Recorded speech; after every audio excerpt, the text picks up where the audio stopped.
I am here to drive the conversation forward and to be a voice of what it actually looks and feels like when we are connected to soul and we're transmitting that truth from within without distortion, without performing it, without needing it to make it, diluting it, or needing to polish it, or making it look any other way than the truth of our soul coming out in real time as a transmission, transforming the field and everyone in it if they're there present, listening and receiving.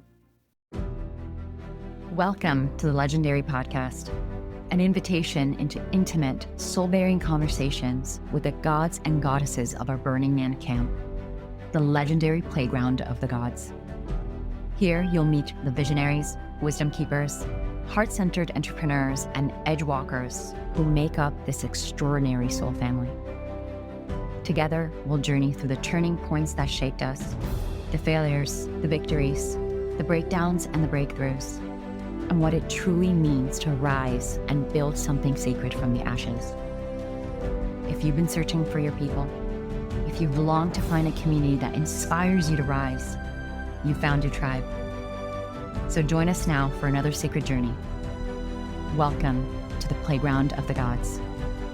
Welcome to Legendary. Welcome, my soul family. This is Gerald Rogers, and today I have the deep honor of being able to interview the lovely, talented, and brilliant Celinne Da Costa. The crowd goes crazy. I'm on the other side of the mic. Yeah, this is really exciting because, as everyone knows, Celine's been creating all these interviews and hosting all these magical experiences as part of this podcast. And I was like, I want to interview you and give an opportunity for our beautiful tribe and soul family and all of our listeners to like really tune into the heart and soul of you magical beings. So with that, we're going to just dive straight in. And I would love for you, Celinne, to share what are some things that might surprise people if they knew them about you. I have a very, very silly side to me.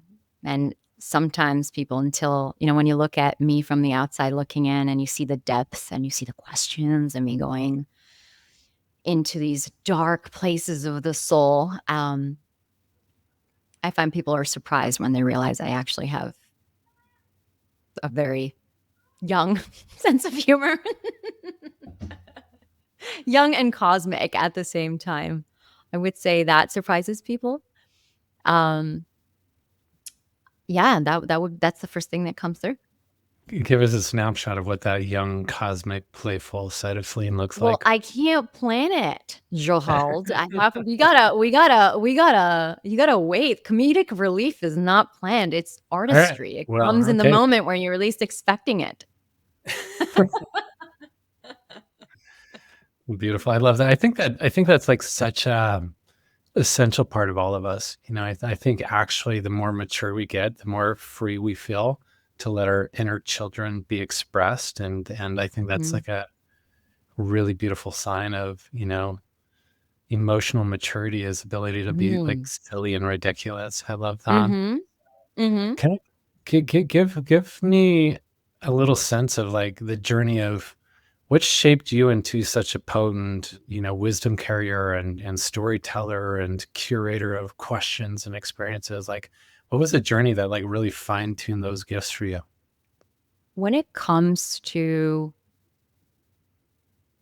uncovering our gifts, I have found that what we are most brilliant at, what we're most gifted in, the medicine we carry, has actually been there all along. Since we were children. Since we could remember. And when it comes to our story, the way I hold storytelling and teaching story is that it's not a linear progression of the events that happen in my life. So it's not so much about, walking you through here's, if I was born here and then this happened and then that happened, all that happened, and walking you through the steps of the timeline of my life all the way from when I was young to today.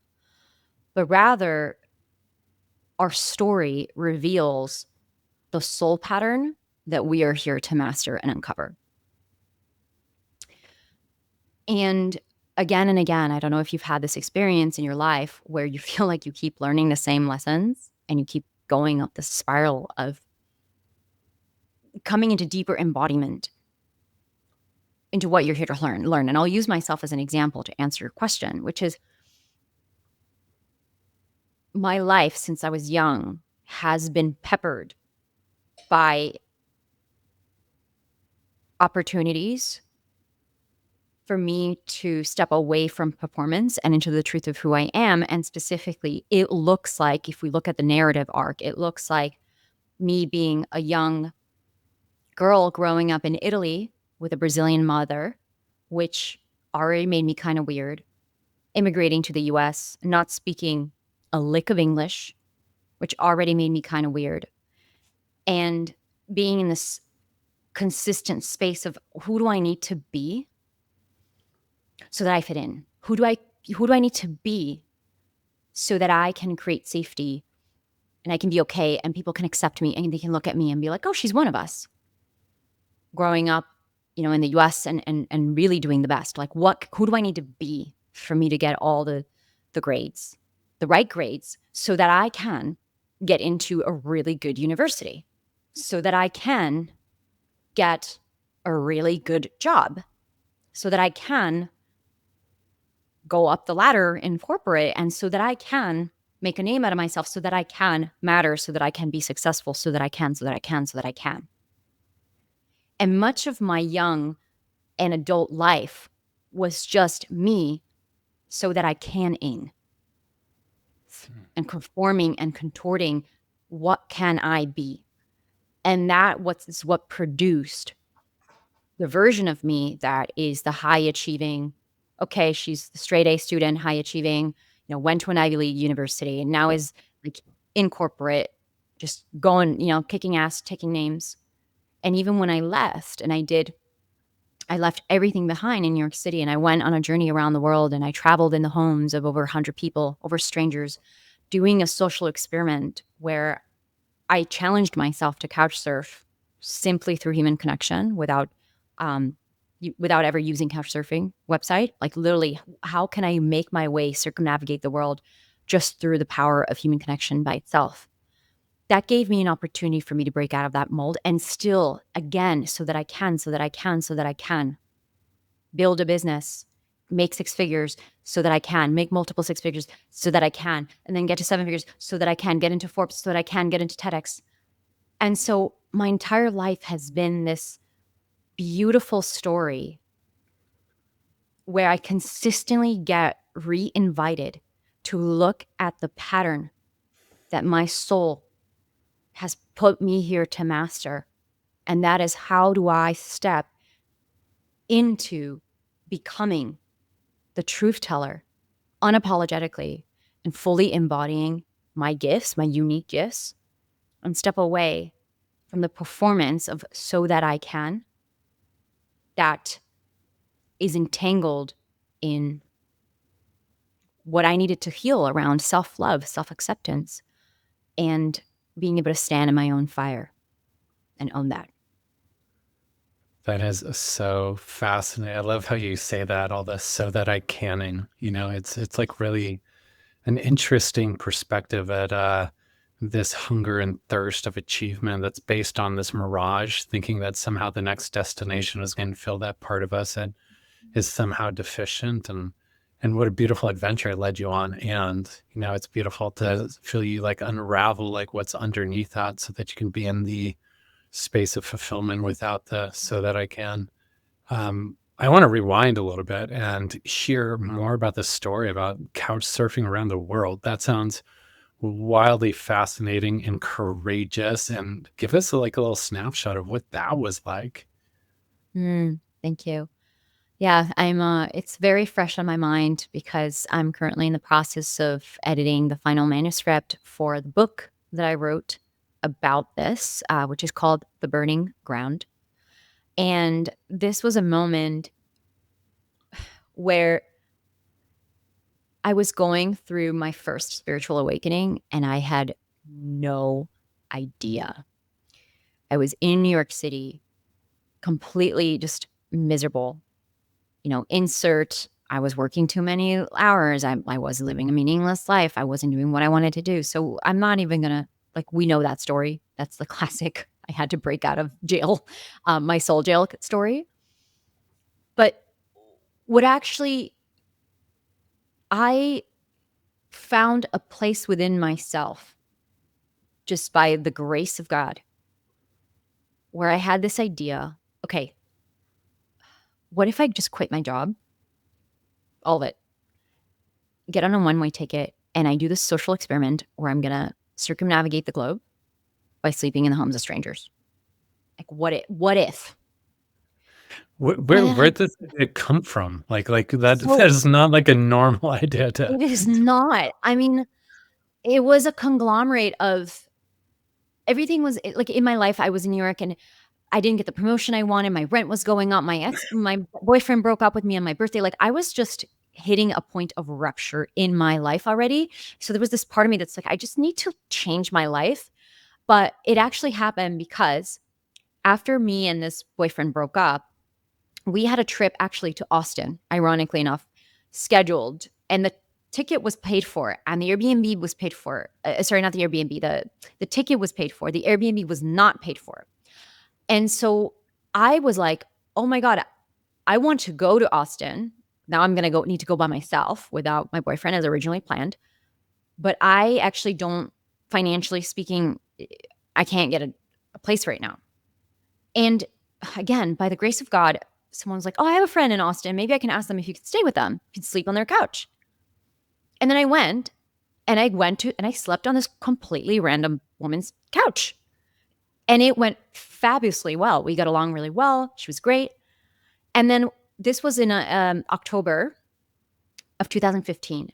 And then in December, I had a second trip to San Diego.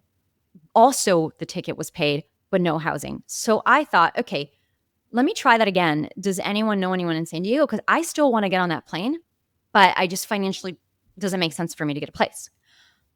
And once again, I was connected with this woman. She picked me up from the airport. She also had just broken up with a boyfriend. We totally sister bonded right away, had the most amazing 3 days together, complete stranger.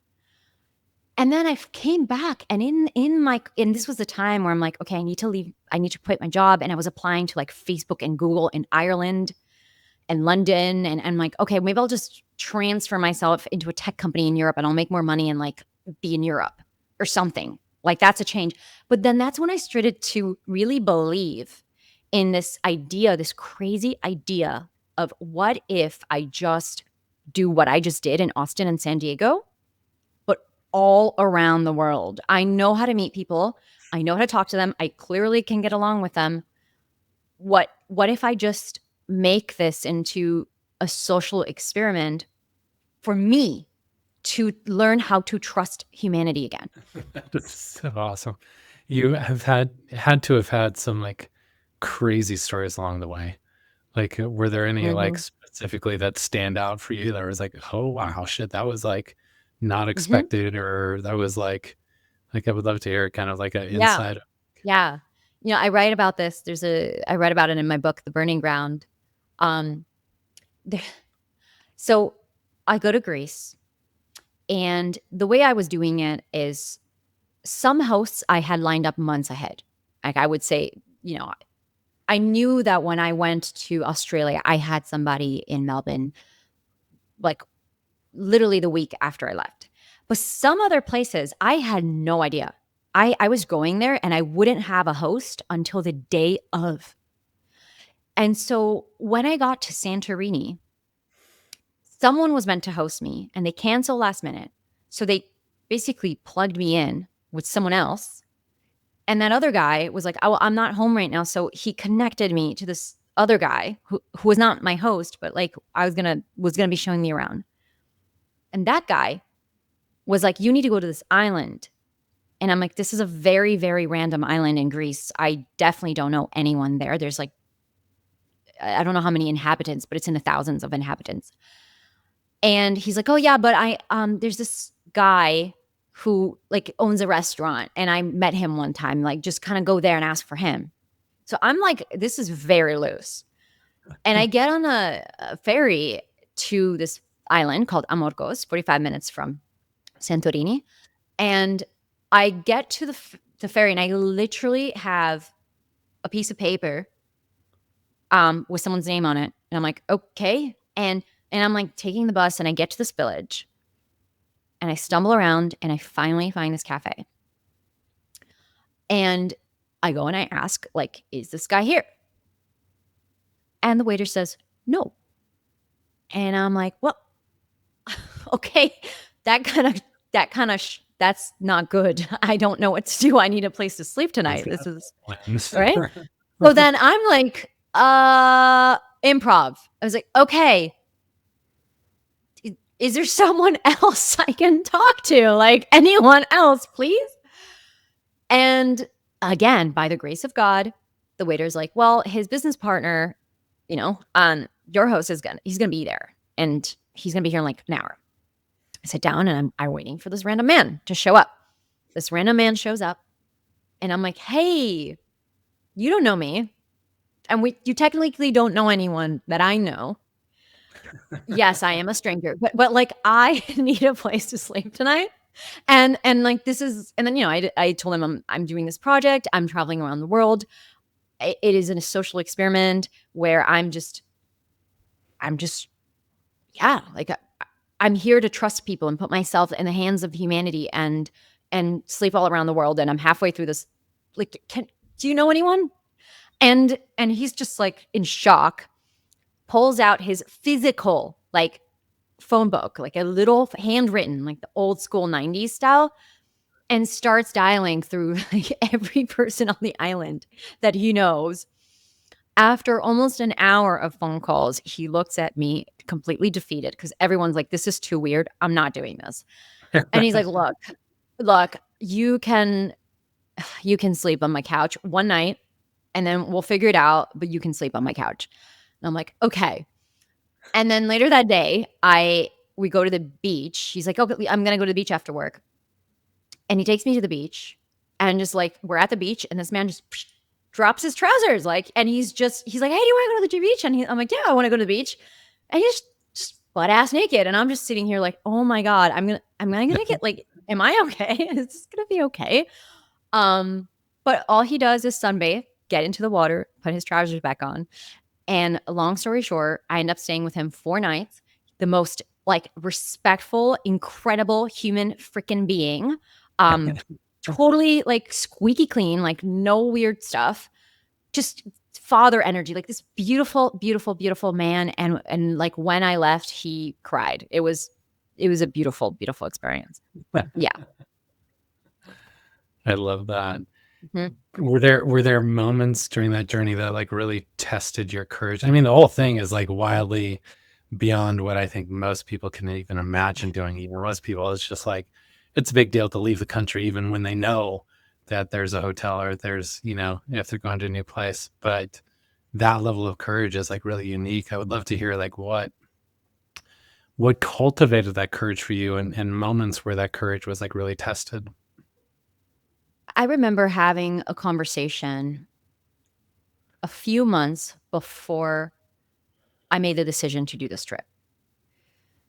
And it was with this man called Leon, who now has a Netflix series called The Kindness Diaries. He had found my blog somehow. He's an author, and he had found my blog somehow through Twitter, and then we got connected and we got on a call. And he was sharing with me about his experience around traveling the world, like doing acts of kindness for strangers. And when he was sharing the story with me, he said that he was at the time, I think he was in his late 30s, and a banker in London. He was so miserable, so unhappy, so depressed. He was borderline suicidal. And he said to me, Celine, because I was telling him, I feel like I'm at my edge right now. I'm at my breaking point of, I don't want to wait 10 years. Like I like, with all due respect, I want to get to where you went to make a change in my life. And he said, you know, Celine, when I did that change, when I made a decision, it was from a place of so much pain that it was either this decision or something worse. It came from deep pain. If there's any advice I can give you, is let your decision come because you're choosing it. Let your decision come because you want it, because it's coming from a place of I choose, I decide, instead of I'm in so much pain that I can't do anything else but. Because even if you change your life in either way, one of them is going to feel a lot different than the other, and there's going to be a difference. And that stayed with me because one of my core values that even, you know, when I look at my company ethos, it's courage.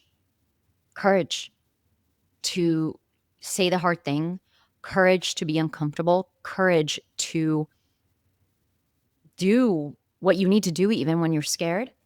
And this is a muscle that I have been flexing and strengthening and working out very proactively since that day.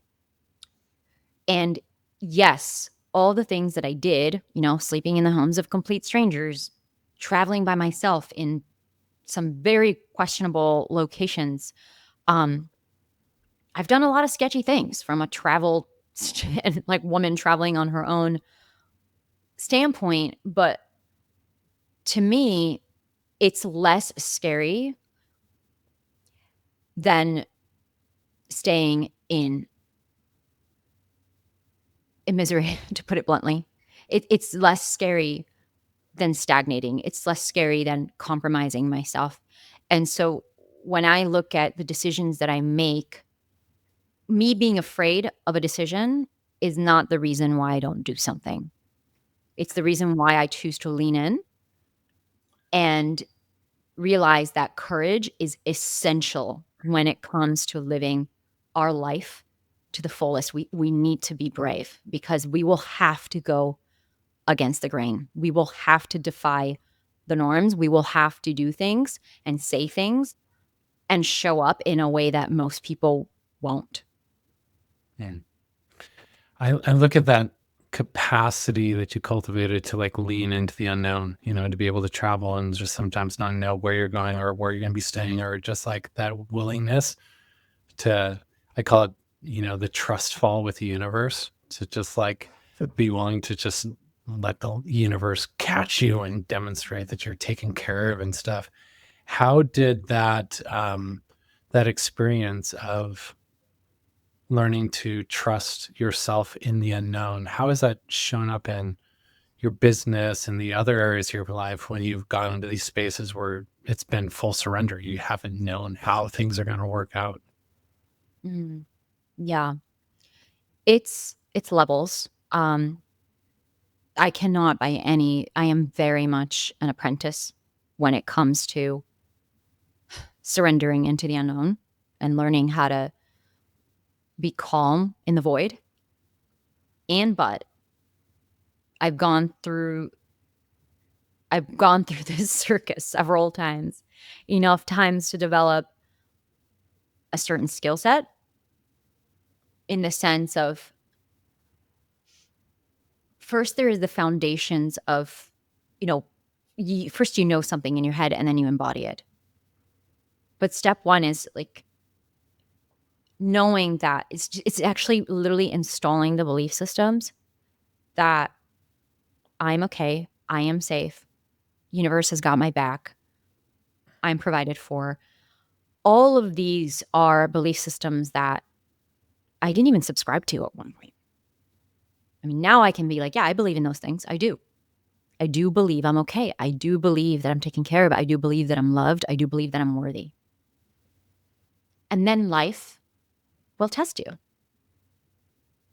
Life will actually, maybe test is not even the word I like. I prefer to say, will present you with the opportunities and experiences where you can meet yourself in the curriculum you signed up for and in the belief systems that you're choosing to subscribe to, for better Mhm. and for worse. And for me, this theme of surrendering to the unknown is one that I continuously get invited into. And it's gotten, for me, the best way I've been able to, my mind has been able to cope with it, is sharpening the sword of my intuition. And what I mean by that is this. When I first decided 10 years ago to do that social experiment, it was a faint whisper. It was like you need to do this. And I'm like, oh, and my mind was strong. It's like, no, no, no, no, no, no. And I was basically jolted into, okay, I'm going to do this. And then all I had to do, like, I went out and I was like, ah! I had this thin string of like, I think this is going to work out. I believe in it to hold on to. But my mind was having an absolute fucking meltdown because of the way that I threw myself so deep in the unknown. And all that was coming up for me around, I'm not okay. What am I going to do financially? Like, where's everybody in my life? There was so much storytelling, so much noise.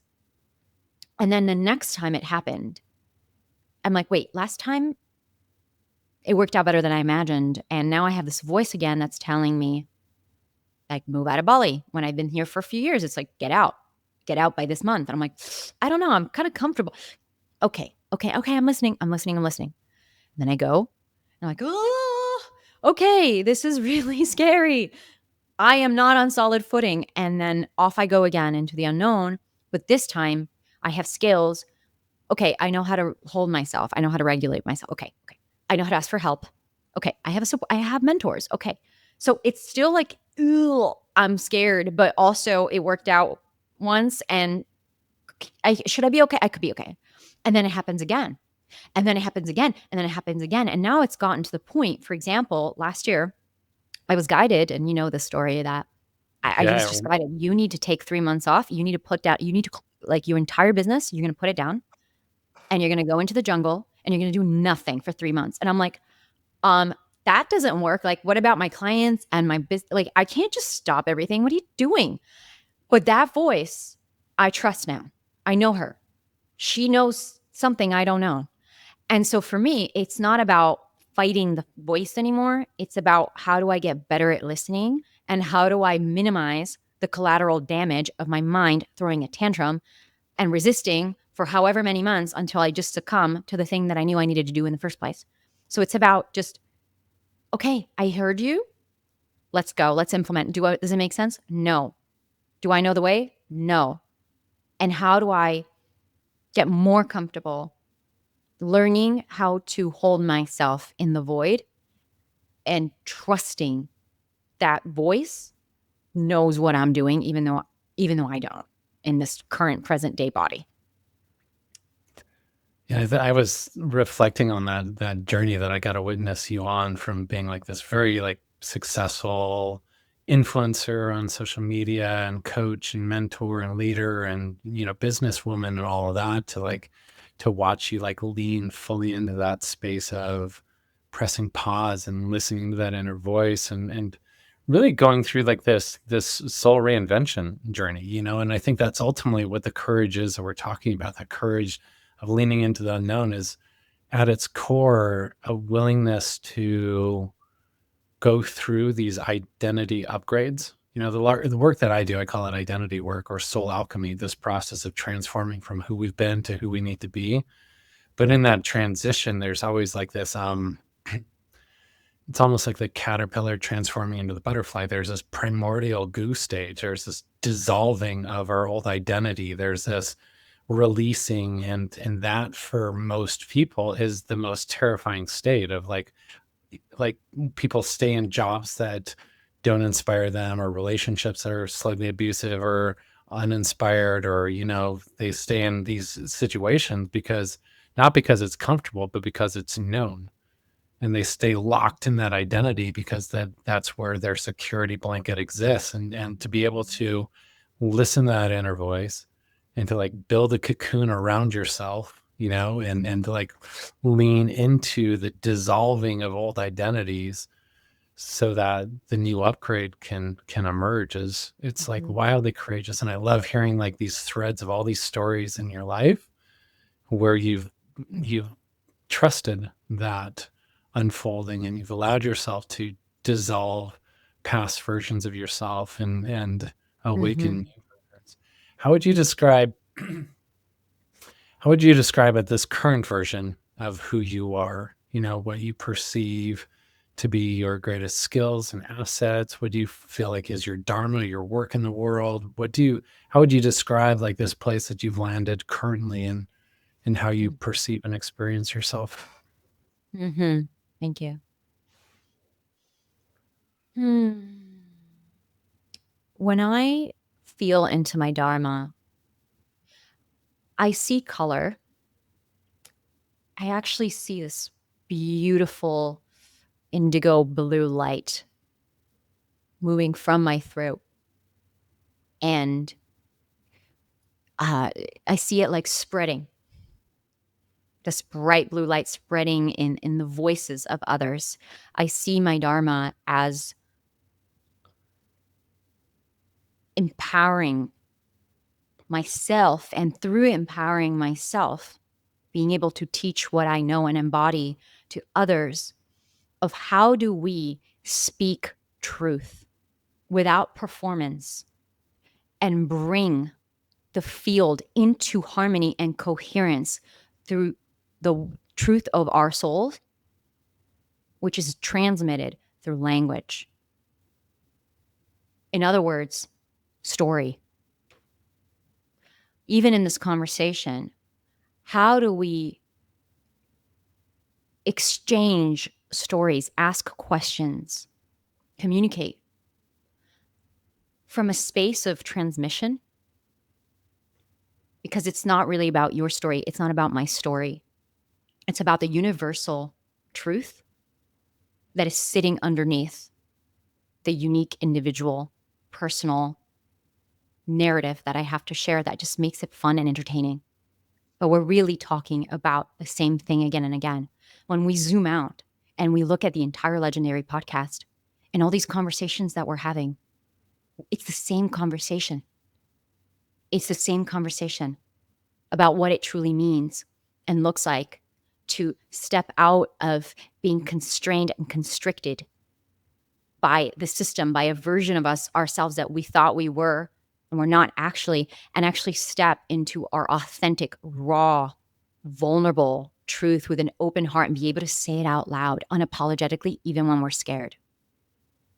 That's what we're talking about. When we zoom out again and we look at Legendary, the playground of the gods, and we look at the entire camp and what it's the ethos and what it stands for, it's just a fractal of that ability to, all it's about being in your divine and really owning who you are. And a fractal of that is your expression. And when we zoom out at to what Playground of the Gods has to do with the entire freaking Burning Man, it's a contribution to that expression. And so when I feel into my dharma, although I can't pretend to say, here's like my perfect sentence and what I think it is, because all it's going to be is what I think it is. But the feeling, the texture of it is that I am here to drive the conversation forward and to be a voice of what it actually looks and feels like when we are connected to soul and we're transmitting that truth from within without distortion, without performing it, without needing it to make it, diluting it, or needing to polish it, or making it to look any other way than the truth of our soul coming out in real time as a transmission, transforming the field and everyone in it if they're there present, listening and receiving. Such a powerful gift. How does that look in your work with your clients now? Like what do people come to you for support with, and how do you facilitate, the work that you do with clients? Yeah. My company is called Story Atlas. And as the name suggests, the story is the map, but it does not mark the territory. And I find that with my clients, they are people who have been extremely successful, very heart-led. They've done the thing. They've gotten the features, they've grown the company, they're leaders. But something still feels missing.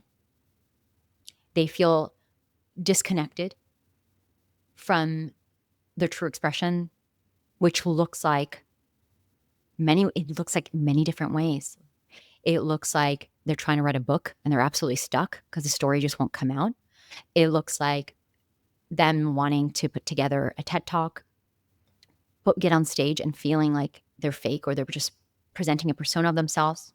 It looks like them having really potent followings and just feeling like they're performing someone that they're not.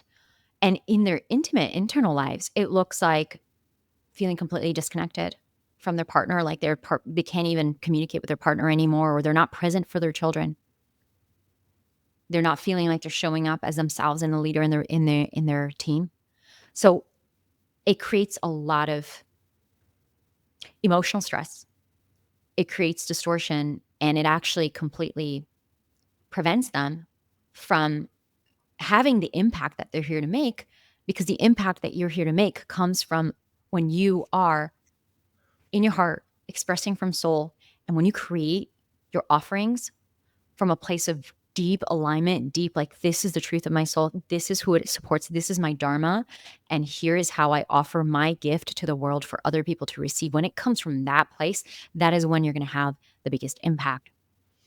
And so what I walk them through and how I move with them is a both equally strategic, equally shamanic journey of really looking within themselves to understand what are the stories that they've been telling themselves about who they think they are, about what they should be, who they should be, how they should sound, who they should speak, and actually addressing and dissolving those stories on a somatic, body, spiritual level. Because we are not able to move forward and step into our gifts and our brilliance and to really create what we're here to create when day in and day out we are pretending to be someone we're not, when we are distorting, contorting, making ourselves small so we can fit into a certain mold of the kind of position we think we need to be holding, the kind of leader we need to be, the kind of brand we need to have that is outdated, an outdated version of us, and feels like a tight sweater, but we don't want to take it off because it's working. And I take them through a journey of a spiral into themselves that consists of soul archaeology, which is really excavating the deeper layers of what is going on in their subconscious, in their ancestry, in their psyche, to understand what are the places and spaces where you are blocking yourself from your own brilliance. And let's dissolve those, like really dissolve it from a somatic level, because change happens in the body. I take them through system alignment, which is understanding how to actually align your mental, emotional, physical, spiritual self, so that when you're making a decision, when you're taking actions, when you're looking at reality, it's coming from that deeper place where soul is in a driver's seat instead of it being controlled by the mind. And once that alignment and that embodiment clicks in, that's when we look at what is the story that they're actually here to tell, rather than reliving the story of the past. And that requires some cleanup work, especially for people who are writing their book, or, they want to tell their story in a really big way on a public stage. You're going to have to look at the story of your past and process some things to set yourself free from the charge that you're holding around the story of the past, because that is when you can alchemize it and turn it into a story of transformation and inspiration instead of a story of repetition. And when that story is formulated and anchored in through the body, that's when we look at how do we infuse that story in the offerings, the vision, the mission. So how do we actually create like a lot of impact to the right people using your story as the engine, but the story that you are co-creating with God in real time, as opposed to the one that's kept you trapped in patterns and habits of the past. So it's really deep internal reprogramming, self-liberation, setting yourself free of old narratives and stepping into the present, looking into the future as a co-creator. And that's, when you look at the other side of it, you see somebody who's like, oh, I got on Forbes and I got on this TED Talk and, I turned around my entire team and I doubled my income. And it's like all these incredible material results come from that place. And then the even better stories, which is my relationship with my husband is good now. We're not getting divorced anymore. Like I have time to sit and have dinner with my children. I'm happy. I have joy in my life again. So those are the physical outcomes, but what it really is just a deep transformation and transition into different identities, as you've shared. Yeah. Well, yeah, that's beautiful. Speaking of stories, tell us about the book that you wrote. Yeah. So the burning ground is from the outside looking in. It is the story of me deciding to waking up, deciding that the life that I had was an illusion and it was a byproduct of my preconditioning, and just I was a product of where I grew up and what I did, and wasn't really who I was on a soul level. So it documents that first, like, really big, really scary spiritual awakening where I had no idea. I didn't even have the vocabulary to call it a spiritual awakening. I was not like, oh, I'm having an awakening. I was like, what? I was just in it. And it documents the physical journey of me leaving New York and traveling around the world and sleeping in the homes of strangers and literally, like, there's stories in there of me, like the Greek man. There's stories of me, in Nepal, like sleeping in the homes, like going to an Osho meditation retreat and having no idea who Osho was and thinking I was in a cult, like things like that, where I'm like, wait, what is meditation? What do you mean I have to scream? Like, I didn't know these like spiritual, new age spiritual things, breath work. I didn't know what breath work was. I didn't know what any of this was. And just kind of, catapulting myself into this completely bizarre, strange reality. And so it's quite beautiful and endearing and entertaining. You see this like 25-year-old moving through all these different parts of the world, meeting strangers and hearing their stories, just completely doe-eyed, bushy-tailed, curious to know these sketchy situations that I get into, like being in the middle of a small village in Myanmar and nobody speaks English. I don't know where I'm going. I don't know what to do. So in and of itself, it's an odyssey. It's an adventure of my way around the world, circumnavigating. But what makes this book incredibly special is that what it really is the story of the burning ground. And what I mean by that is when you decide to change your life and step into a new version of yourself, you are going to need to step into the fire, and you're going to need to burn away all that is not you so that all that is you can remain. This is the classic story of the phoenix rising from the ashes. This is the part where, in the midst of that fun adventure, I had to look at some hard shit.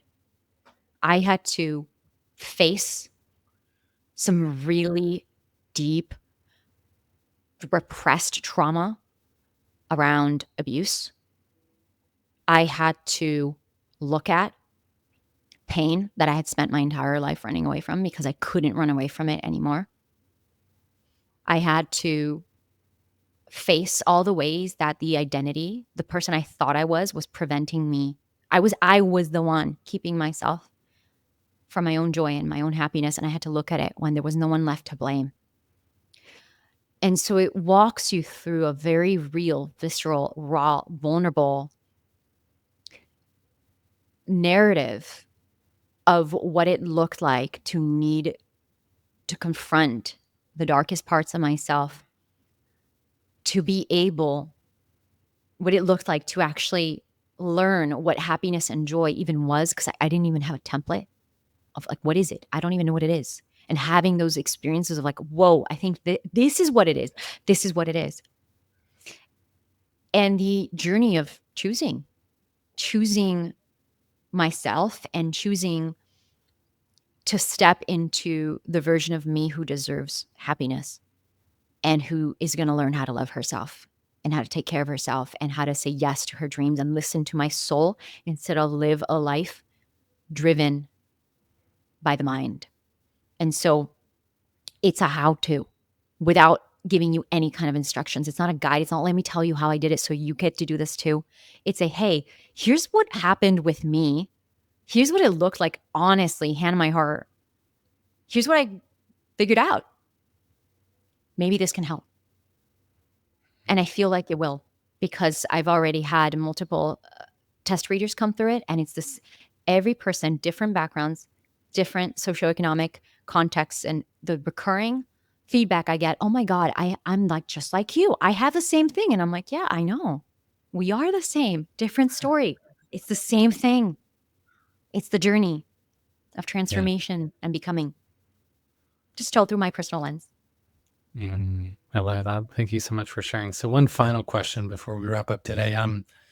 As you tune into Burning Man and what the medicine of the burn is for you and what you are intending to bring forth in Celinne's life, Queen Celinne's life, when you step onto the playa, when you're dancing with the legendary playground of the gods, like what is it about Burning Man that is calling you back, and what can those of us that see you on the playa and are part of your camp, what can we count on from Celinne? Thank you. So you are all too familiar with my resistance to Burning Man. And the first time I'm like, no, I don't want to go, like dragging my feet. And this time I'm like, no, I don't want to go, until I'm like, oh, I literally said, God, if I'm supposed to go to Burning Man, you better make it so fucking obvious. I can't ignore it. And then got so cute. He just went off and just made it so fucking obvious that I literally couldn't say no. And so when I'm beyond that the second round of resistance now. And I'm like, okay, dragging my, I'm okay. I can do this. And what comes through for me is this. The resistance that comes from Burning Man was my perceived complexity around it, of how hard it is and how many things I need to do and the outfits and how many things I got to buy. And I have to like look at all the people that are looking super cool on Instagram, and I need to buy like a cape and these shoes and this thing and this, that, and I'm like, oh no, I can't even like get out. But here's what I realized last time, and here is what I'm coming into this time. When I feel into my authentic soul expression, she's not loud. She's actually simple and grounded.